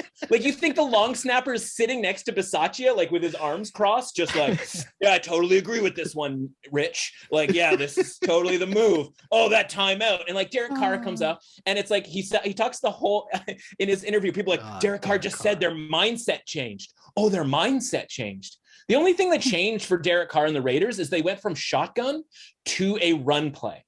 And the only thing that changed from their mindset is that maybe Bisaccia is so dumb that they would throw the football on third down out of shotgun. Right? Yeah. Because there's kind of no other reason to be in shotgun in that situation other than being him thinking, oh, we gotta convert this third down. We got to do it because of old school dumb football guy. Whereas they take the timeout to get it under 40 seconds. And maybe Bisaccia then says, oh, it's under 40 seconds now. You know what? Let's line up in a more traditional deal here. Like, he's just watched the Chargers put their run defensive, premium defensive lineup onto the field, and he still runs the football because he probably clued in that under 40 seconds, he can get away with running this football, because even if they don't get any yards and this ends up as a 56, 55, 52-yard field goal, what do you think is going to happen? Do you think the Raiders are going to run out there and kick that field goal? And moreover, do you think the Chargers are going to call a timeout and force the Raiders to kick that field goal? Yeah. Neither team wants anything to do with a 52 or a 53-yard field goal. So if the long snapper is telling me something, I imagine it's probably something to do with the field goal. And the idea that, man, we weren't going to try a 52-yarder. Why would we do that? That's insane. 47-yarder was pretty insane, in my opinion, relative to everything that was sort of going on there. But like, what are we talking about? Like, the long snapper knows what's going on in this game from a strategy standpoint. His job is to bend over and throw a football through his legs, and that's it. He's not long snapper / third string quarterback. He's not long snapper / backup tight end. He's not long snapper middle linebacker. He's the freaking long snapper. He doesn't know what's going on. And so, Eckler probably was like, oh man, like all our defense had to do is make us, even just a 4-yard, gain, or just give them the first down. A barely first down, like some sort of measurement first down, is the absolute best case scenario for the Chargers in that game, right? Because it means that they can't stop the clock, which is good for them. And it means the Raiders aren't going to try anything crazy going forward. The fact that this game should have and could have ended with anything other than like 6 yards or more on a run play that you absolutely know is coming, and the Chargers still couldn't do anything about it, that is the fundamental issue. And that's more of a personnel issue than it is anything that Brandon Staley can do, because I imagine he is frustrated as hell watching these guys unable to make tackles, whether it's on 3rd and 23 on a draw play or 3rd and 4, when all you have to do is not give up 8 to 10 yards on a run play that that's coming. And so absolutely insanity. I mean, a lot of people just buying in because Al Michaels and Chris Collinsworth are confused by a timeout. Like no defensive coach has ever called a timeout with under 5 seconds left on a play clock because maybe he didn't like the coverage or maybe he didn't like the personnel. Like, what are we talking about here? Like, since when do we just believe everything that these announcers say? Like, it's craziness. And is it that far-fetched that Al Michaels was also one of these people that probably had a little sprinkle on the tie? And so he wanted to play out whatever theory that might have happened with the tie. Like, is that far-fetched here? It's not crazy. I will grant you that. And one last thing, one final thing, the Derek Carr thing. And I mentioned like, we changed our mindset. It's like, you can't tell me you change your mindset and then while also saying that your mindset the entire game and the entire week was to win the game. Was to win. Right? Exactly. Right? Like, you're literally like the focus that we put on some of these sort of words that people say in the heat of the moment. I'm not even blaming Derek Carr necessarily, right? But if Stetson Bennett can get on a stage and tell us that he wasn't going to be the reason that Georgia lost, when we know that that's not true, like Derek Carr can say that, oh, we were going to try to win that game no matter what, when we know that's not true. Like, think. That's all we want people to do here is think. And if you can't, honestly, I will say this personally because, I always want people to listen to this podcast, whether I'm on it or not, right? Because you and I have been friends for a long time. Don't read my stuff, right? Like, don't take in my content. Don't follow me on Twitter. Because if you can't think, then it's never going to work. It's just never, this relationship is just never going to work. If you can think, then I like it. We can have a sort of idea exchange. We can come up with, we can Zapruder this stuff and we can break down the, the fourth downs and and all of this stuff. We can do that. I'm happy to do it with people who sort of follow along and take in the stuff. But if you can't think, then we're just not going to be able to have a conversation. Case closed. That's amazing. I think that's a really good wrap on week 18. There are some crazy things that happened for sure. Crazy Niners comeback, which we were happy to see and happy to cash as the Niners win outright as underdogs. Cool. Niners gang. We're all over that. Well, let's interject here. We got to pat ourselves on our back here, even though it's, maybe not that great because we didn't necessarily talk about this on the podcast or tweet it out, because I know you doubled down on the 49ers. I absolutely doubled down. I want to just sort of talk about this from a little bit of a story standpoint, right? 49ers and the Falcons were sort of my two favorite underdogs this week. We talked about that on the show on Sunday. And so we get to a point, again, this is hopefully a little bit more teach to fish than give a fish. But, we talk about, all right, going forward for next year. And I mean, I should really be writing all of this stuff down for week 18 next year, but I'm sitting there and I'm going, okay, I have the 49ers and the Falcons, and neither of these games are going particularly well here. And so we're in the mode of live betting games. We're 2-1 early on, and we're looking for stuff to potentially live bet here. But unfortunately, the two best live betting opportunities were games that I was already leveraged on pretty heavily with the Falcons and the 49ers. And so I'm like, which one of these two teams is more likely to come back here? Is it the 49ers, who have something to play for, who are going to go into the locker room? They're going to see, oh man, the Falcons are getting pummeled here by the Saints. The Saints are going to win that game. We really don't have any backdoor opportunities here with regards to getting into the playoffs. Or is it going to be the Falcons, who have absolutely nothing to play for? So while both teams were 4.5-point underdogs and down by multiple touchdowns in the first half, there was only one team that was at least going to put forth the legitimate effort. And it actually ended up being the better team, right? You would rather back San Francisco in any time of life than the Falcons, right? To win a football game.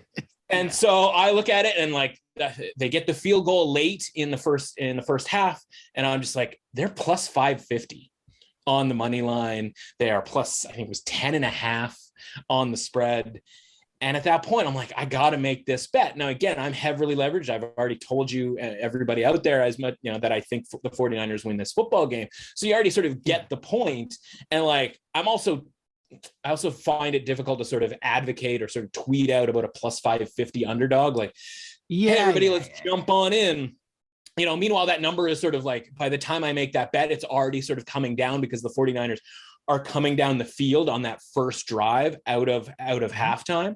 And so, just sort of going forward, like, yes, both teams are 4.5-point underdogs. Both teams we thought were going to win. But again, as far as like who's got the motivation here, we don't cap motivation by the stuff that happens all week, right? We don't go motivation. This team's going to cover because of that motivation. That's why we won on the Texans this week, because that line was too high. And that easily could have been a 10-point game for the Titans. But you know what? We thought that line should be 9. And if it's 9, the Titans would have won on a 10-point win. But it was 10.5. And so we were fine even if the Texans didn't score a late touchdown. But the point is the week long is what takes the value out of the idea of a team needing to win. In game, didn't work out with the Colts because Carson Wentz is Carson Wentz, but in game is where you can go, okay, like this team needs to win this, whereas this team does not. And so, you can say whatever you want about the Rams, like they were in the playoffs the whole way. They didn't have that desperation mode in the second half that the 49ers did. And maybe that just translates to the 49ers being able to run the football and the Rams being less interested in tackling the football. I don't know, right? But that's the handicap there where you go, okay, the 49ers are going to give it all they've got. The Falcons are just going to kind of do Falcon stuff. Now they end up covering, some live numbers as well, some teasers, and just insult to injury when it comes to Russell Gage catching passes late in that game. But I digress. So just wanted to sort of get that out there as well, because I think that's important. As we take away, a lot of this is sort of lesson learning and taking away the different stuff in week 18 that is really, really weird, but pays as much as all the other weeks. Yeah. Hey, a unit is a unit is a unit. And one thing you talk about takeaways from week 18, I hope Sean McVay's takeaway is maybe he shouldn't be in the end zone celebrating touchdowns in the first quarter. Wow. Maybe that's a lesson learned. I don't know. Just saying, just putting that out there. Just putting that out there. Very legitimate. So let's look ahead a little bit here. And obviously on Friday's pod is when we'll deep dive into wild card weekend and give our picks and give our best bets and all that fun stuff. But just in terms of what I want to do here, just to quickly go over what the lines were opening and then where the lines are right now for wild card weekend. And I'm just going to race through and you tell me which ones stick out the most or which ones have changed or whatever, right? So on Saturday, we got the Raiders at the Bengals. Bengals are at home and favored by 6 points. Later on, it's the Pats at the Bills. Bills favored by 4. We got the Eagles. Or let's stay on Saturday first for a sec here. Sure. Has anything really changed with either of those two games? Yeah, so I think a lot of people would be surprised that the Bengals opened 6.5. That was a little bit sort of strange to me, though. When I look at the market numbers, and again, as a sort of heads up to everybody, the market numbers are, if you take all the point spreads, especially the ones most recently, and what the Bengals are favored by against certain teams, and what the Raiders are favored by or underdogs by, keep in mind they were 3-point underdogs to the Chargers at home, right? How much credit is the market really giving the Raiders?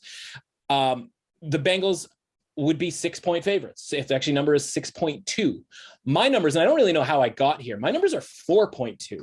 I have the Bengals about 4.2, and I don't know if that's I don't know if I'm too low on the Bengals or I'm too high on the Raiders. Like I don't, I'm gonna have to sort of figure this out. Whether that leads to necessarily a bet. Maybe not necessarily against the spread. There might be something that we can do with that as well. So look for some of my content with regards to that. The Bills and the Patriots. You're probably looking and you're saying to yourself, man, 4.5 points. Like, why is that 4.5 points? You're probably saying to yourself, the Bills were 2.5-point, 3-point favorites when these two teams played in Buffalo in that Monday night wind festival that we had a few weeks ago, or a few months ago now, I guess maybe 6 weeks ago. The more important number to understand here is the closing number of that second matchup. So look at it this way. Buffalo ended up closing at Pick'em in New England, right? And so I have, for my home field advantage in New England, 2 points. And I have Buffalo 2 points. That is basically as high of a home field advantage as I'm willing to give any team. Right. Okay. So if I'm giving that one team 2 points and the other team 2 points, if we're moving a game from Pick'em, right, in New England to a neutral, it would be Bills by 2. And to the Bills at home, it would be Bills by 4. Right. So the market weighed in in this game in New England that opened, it was New England -2.5, and it closed pick'em. So the market had a week to watch, to be able to bet that game. They bet the Bills down to a pick'em. That's where the market should exist. If the Patriots had won that game, maybe you make the case that was the wrong move and that shouldn't be the case, but that wasn't. The Bills won that game relatively easily, couple of scores, right? They were in control through much of the game. So there's no real reason to adjust those teams by that rating. So that's why this number is 4. So if you're looking at that going like, this is too high, they just played it in Buffalo and it was much lower, all of that sort of thing, that's the explanation. So hopefully you can understand why that number exists. Whether there's a bet to be made there, we'll see. You want to do Sunday game? The other thing I was just going to say at the end of that Bills game, which, we don't have to break it down now because a lot can change from Tuesday to Friday in terms of what the weather will be like in Buffalo on Saturday, because I think that will play a factor on how I'll look at the game. So we'll wait and we'll touch back on that on Friday for sure. In terms of Sunday, so we got the Eagles who are at the Bucks. Bucks are at home as 8.5-point favorites. The Niners are at the Cowboys. I can't wait to bet on this game. The Niners are 3-point underdogs to the Cowboys there. And you got the Steelers, dusted Big Ben in the playoffs somehow. I don't know how we got here, but the Steelers are in KC, Kansas City favored by 12.5 points. In terms of those 3 games, just what's the line movement been saying from the opening line to where we sit now on Tuesday? So the Tampa one, even though it doesn't sort of feel all that interesting, actually kind of is. So my number makes that, my number is 7.6, right? So it means the Buccaneers should be favored by 7.6 at home. Obviously, that 7.6 isn't a real number, so it would be 7.5. That's where the line opened. The interesting thing here is the market number. Again, all the point spreads taken into account for most recently actually has it lower than that. It actually has Tampa as just, quote unquote, 7-point home favorites.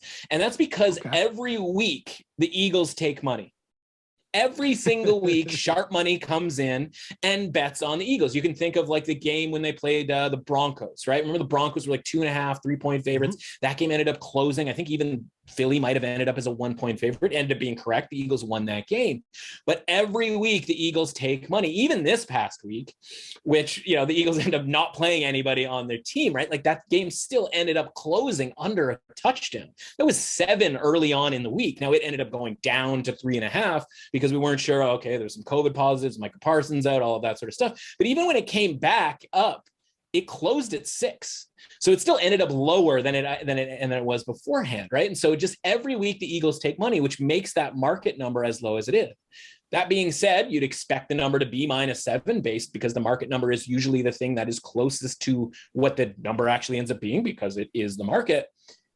This doesn't matter, man. People are taking Tampa Bay. People are piling in on Tampa Bay. 7.5. I grabbed a little 7.5 myself. If I've made a bet already, I will tell you. Oh, by the way, I also bet the over in Buffalo and New England, 43.5 there. I should mention that since we just talked about that game. Okay. But I bet that 7.5 because I'm like, it's not going any lower than 7.5. And it goes up to 8.5, even 9.5. And now it's come back a little bit towards 8.5. Now, again, I don't know if that's an early start on people betting the Eagles because, again, somebody out there is betting the Eagles every week or what, but that just is the situation when it comes to that game. The Dallas and San Francisco game, I think, is really interesting. My numbers make this Dallas -2.9. The market, again, the market makes this Dallas -3.2. So obviously somewhere in between at -3. I think a lot of people out there just assume Dallas is going to take money and that this line is going to get pushed off of 3. I don't necessarily think that's the case. Right? Like I don't really buy into that. I think this number is going to stay pretty solidly. I would love it if it goes up to 3.5. I love the 49ers in this game. I don't know if that's where you were going when you said that you were, into betting this game. I would say right now as sort of an addendum, and this is something that you can get down now, you can get down later on. 49ers right now are 11-1 to win the NFC. That right now is interesting to me for a couple of different reasons. One, we talked about the idea of like Dallas wanting to, if some miracle could happen and they could stay out of the 4 or 5 spot in the standings because they, dreaded like going to Lambeau. You don't want to do that in the second round. I don't think the San Francisco 49ers hate that concept, especially if the alternative is going to Tampa Bay and dealing with Tom Brady. Because listen, Aaron Rodgers, great. Tom Brady is great. San Francisco is going to be vulnerable in either case because of their pass defense and the corners and secondary, et cetera, right? There is no good option from a defensive standpoint. But from an offensive standpoint, what do the 49ers do, man? They run the football. Who would you rather play? The Packers run defense or the Bucs run defense? Like, it's kind of the better matchup. And I'm saying this knowing that if we're going to bet a futures, we're betting on that team to win this week. And that's what I'm saying we're going to do with the 49ers, right? Whether it's the form of just taking the +3, which we'll do, or whether it's taking the money line, this is probably an alternative way to take the money line, right? And so I think they are fine with this being that, with playing Green Bay on the road there. They've obviously played them a bunch in the past. These are two teams that know each other obviously incredibly well, all of that sort of thing. So it actually kind of works out a little bit better for San Francisco in that path. Obviously there's a possibility that Tampa Bay just flat out loses. I mean, not that likely, right? But like maybe Tampa Bay loses to the Eagles and it's this shocking game because a bunch of their injured guys stay injured or get re-injured and all of that sort of thing.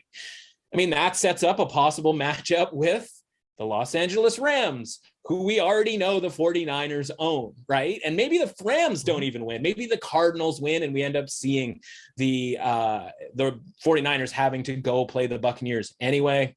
Okay, that's not necessarily ideal. There are no ideal circumstances here. We are talking about a futures market that is tight as a drum here, right? You are not going to get quote unquote value unless something crazy happens. And the idea is, all right, let's just try to find sort of the best way possible here to navigate this, because I have the Bucs rated higher than the Packers, and I think it's a better matchup for the 49ers. And so with that path that maybe is not getting accounted for in this plus 1100, this 11-1 bet that's out there, I think there's even some 12-1s out there.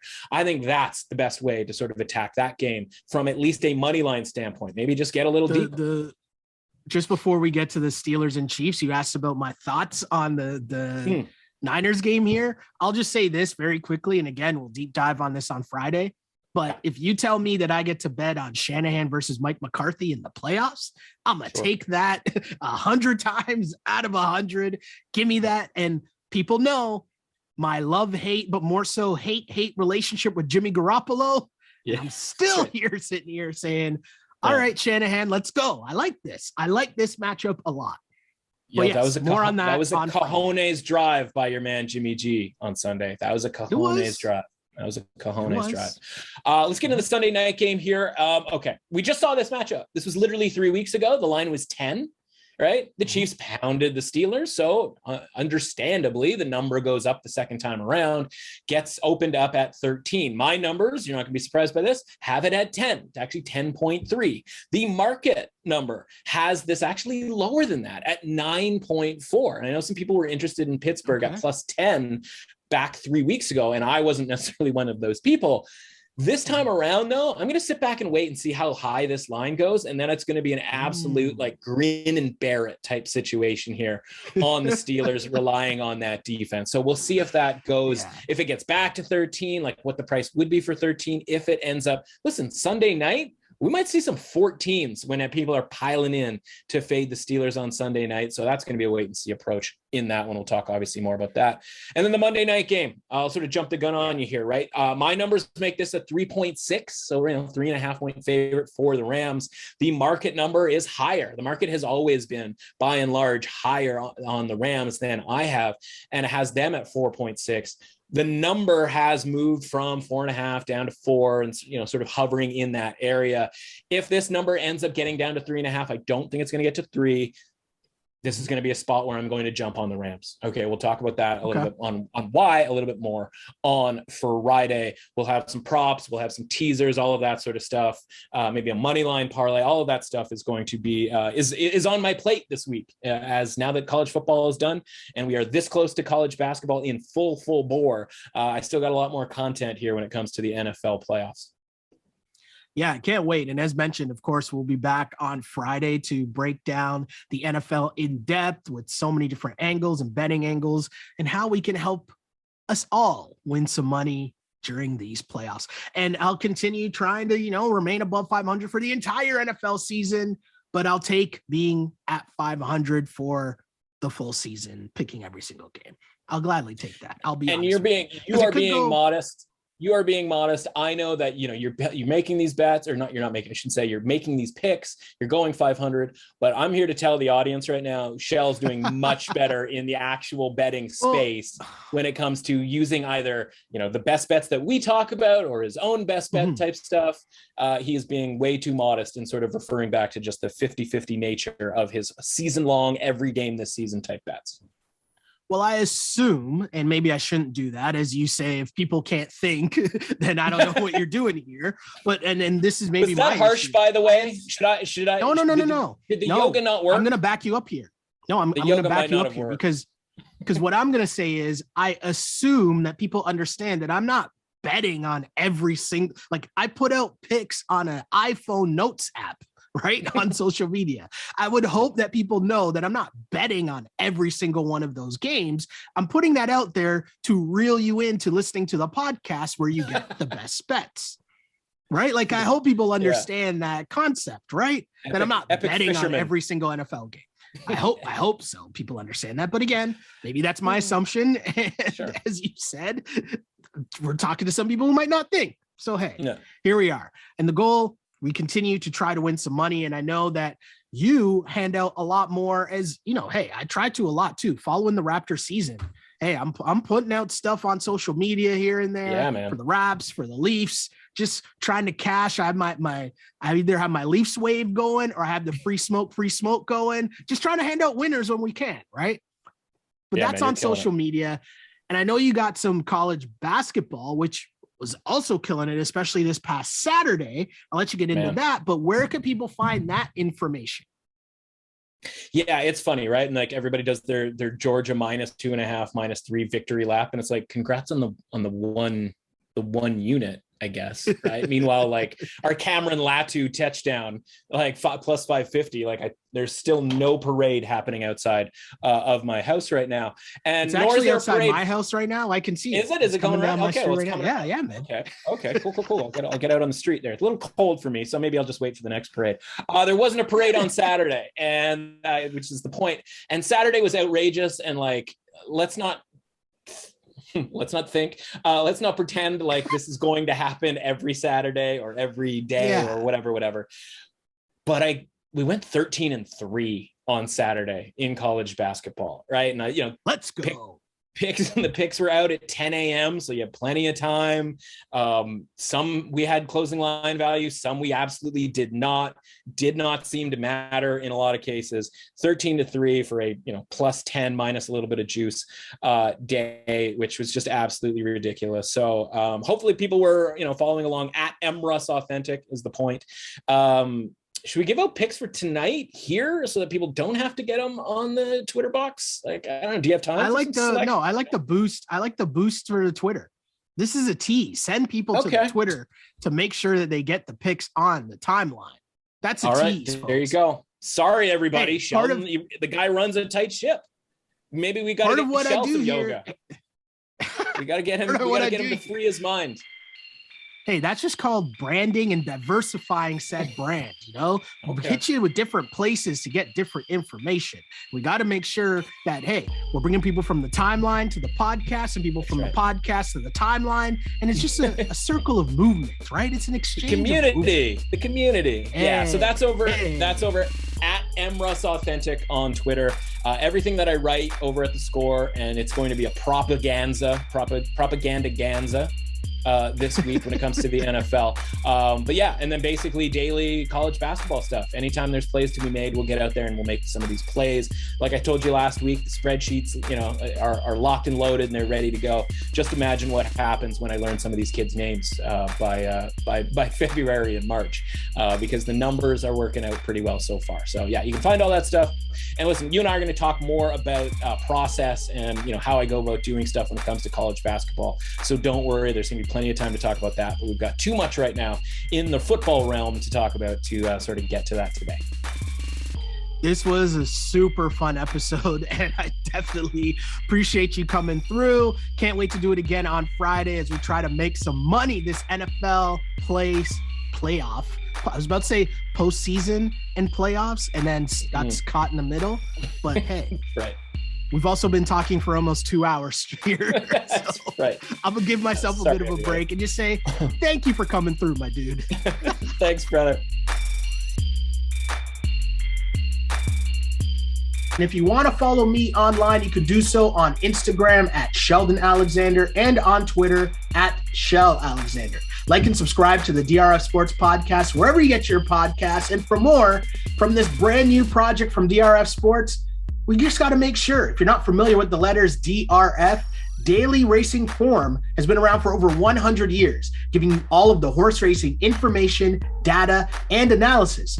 But now we're taking over the entire sports world. So if you want all the coverage on every football game, as well as the NBA, MLB, and more, head to drf.com/sports for all of the details and insights, as the site has all the data on every game, including offensive and defensive stats, betting angles, line movements, key injuries, and more. The DRF data is what powers our power trends. So if you want to see which trends our analysts have selected, follow us on Instagram and on Twitter. If you want access to all of the raw data, go to drf.com/sports. That's where you get the usual game previews. And of course, we go in depth on this podcast. Basically, however you want your betting information, we've got you covered. That's all I got for now. But remember to tune into this DRF Sports Podcast every Tuesday and Friday. And hey, sometimes if you're lucky, we sprinkle in a little extra episode here and there. But until next time, that's all I got for now. See ya. Thanks for listening to the DRF Sports Podcast. Please subscribe, rate, and review the show. For more sports betting advice, go to drf.com/sports and follow on Twitter at DRF_sports.